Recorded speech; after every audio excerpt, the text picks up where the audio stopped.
Hi everyone, welcome back to another PDQ-PD. Today I want to show you another update in the Chrome version somewhere around 88 that I think you can take advantage of.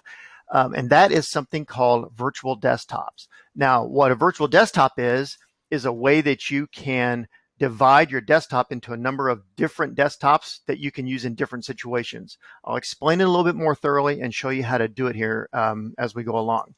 What you can see here on the screen that I have put together a few resources for a couple of different either classes or topics that I'm teaching in music. So for example, if I were going to teach the Sonata Allegro form, let's say I have these three resources, and it's just kind of popping up the three resources for Sonata Allegro form. And then let's further say that in another class in the afternoon, I have a music acoustics class. And I'm going to have three resources up here that I want to use for that class. This is from CK12. This is an article. I could put anything in here. I could use anything. I could use YouTube videos, audio recordings, anything you can use any other time. I could even include a Zoom link in here. I could include my attendance and anything else. But you can see as I look at this for a whole day's work, that's a lot of tabs open, and I only have a few resources for each class. You would most likely want to have the resources for a particular class set in a particular window, and that's where the virtual desktop comes in.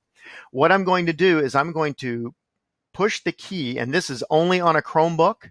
This is not available on a Mac running Chrome or a Windows running Chrome. It's just on a MacBook. But right above the 6 key, there's a button called a switcher key, and I will insert a picture of that so you can see what that looks like. But I'm going to hit that key right now.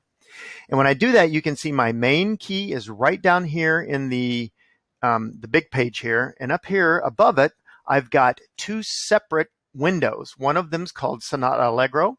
One of them is called Music Acoustics. And this was the main one that I was working from called the desk. So let me jump over here to the Sonata Allegro. And when I click on that window, you can see this window only has the three resources for my Sonata Allegro lesson. It doesn't have all six, so it's a little bit simpler to look at. Now you can imagine, like I said, if you have your attendance on here, if you have a Zoom link on here, you can isolate just what you want for this lesson.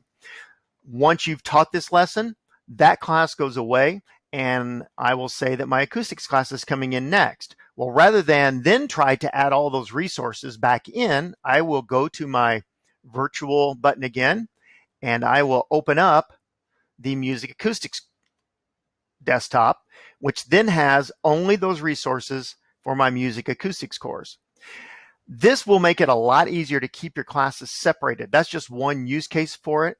You can also use this if you're working on a couple of different topics, or if you want to have a class tab, and if you want to have a class window and a personal window that you can click back and forth. If you want your email available to you only when you want to see it, you can have different topics in each window. However you want to organize this, this is just a way to keep you organized by using the switcher key and having multiple desktops available to you.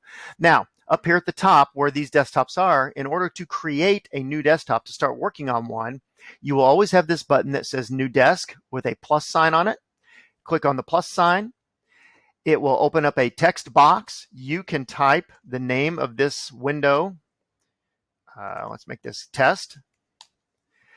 And then once you click on that, it will open up that test window. It's a blank. You can open up your Chrome and you can start adding resources. Clicking the switcher gets you back to the virtual windows again, and you can add as many of those as you want. I think you can see how this would come in handy for a number of use case scenarios. This is just another way that Chrome is adding the flexibility to their Chromebooks to let you function a little bit easier in your classroom. And this will also be something great for your kids if they need to have some definition there between subjects. Hope this is helpful to you. And as always, have a great day.